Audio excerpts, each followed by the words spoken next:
रसोई गैस की कीमतों में जरा सी भी वृद्धि हो जाने पर छाती पीट पीट कर रोने वाली बीजेपी शायद यह भूल गई कि जो चूड़ियां पूर्व पीएम मनमोहन सिंह को गैस सिलेंडर के दाम बढ़ने पर पहनाई जा रही थी, वही सत्ता में आने के बाद उन्हें भी पहननी पड़ सकती है। अगर उस समय ये चूड़ियां मनमोहन सिंह को शोभा देती तो बात ठीक थी, फिर मोदी जी को पहन लेने में कोई कठिनाई और तकलीफ नहीं होनी चाहिए।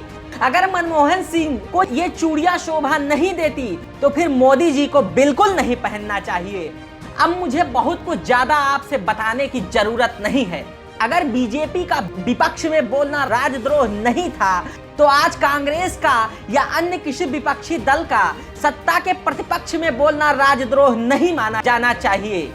इस क्रम में कांग्रेस पार्टी अध्यक्ष सोनिया गांधी ने प्रधानमंत्री जी को एक पत्र लिखा है। इसमें उन्होंने आम जनता के दुख दर्द को सहज अपने दर्द में पिरोते हुए बड़ी भावुकता से विनती की है, जिसमें महंगाई को लेकर हमें कोई खबर बताने की जरूरत नहीं है, बल्कि सोनिया जी ने सारी खबर बता दी है और सारी खबर में आम जनता की हक बयानी को अपने अंदाज में बयां कर दी है। उन्होंने लिखा कि प्रधानमंत्री जी, आशा है आप सकुशल होंगे।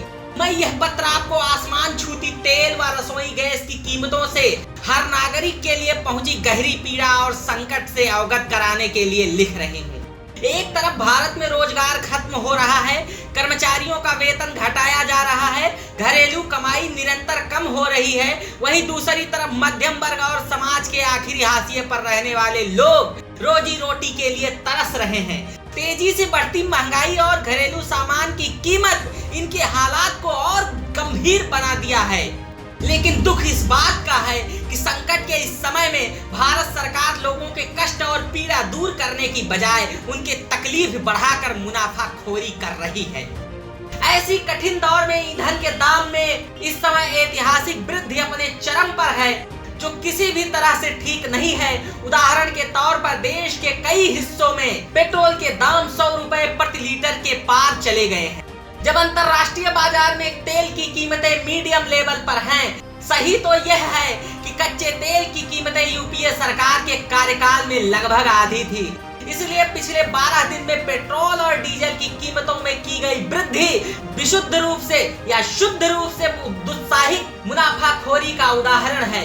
आपकी सरकार ने डीजल पर एक्साइज ड्यूटी को 820% और पेट्रोल को 258% बढ़ाकर पिछले 6.5 साल में 21 लाख रुपए से ज्यादा की टैक्स वसूली की है। पिछले साल कच्चे तेल की कीमतें $20 प्रति बैरल आने के बाद भी आपने इसका लाभ कीमतें कम करके आम आदमी को देने से इनकार किया था।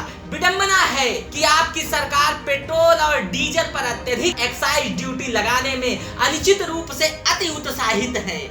आपकी सरकार पेट्रोल पर 33 रुपए प्रति लीटर और डीजल पर 32 रुपए प्रति लीटर की अधिक एक्साइज ड्यूटी लगाकर मूल्य से भी अधिक टैक्स थोप रही है। यह आपकी सरकार के आर्थिक कुप्रबंधन से निपटने के लिए जबरन वसूली है।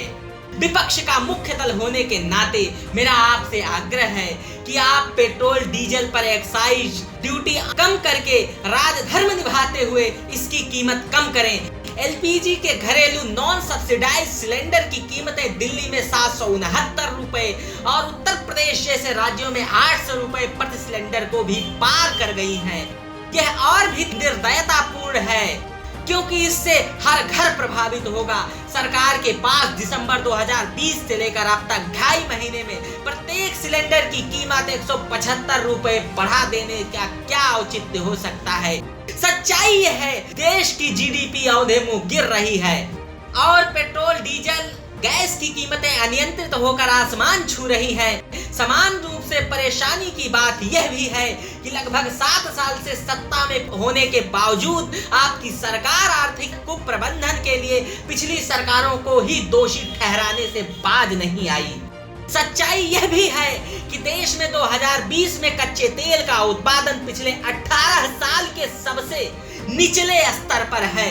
सरकारों का चुनाव लोगों का, जनता का बोझ कम करने के लिए होता है, ना कि उनके हितों को कुचल देने के लिए। मैं आपसे आग्रह करती हूँ कि आप ईंधन की कीमतों में तत्काल कमी करके कच्चे तेल की कम कीमतों का लाभ नागरिकों को दें।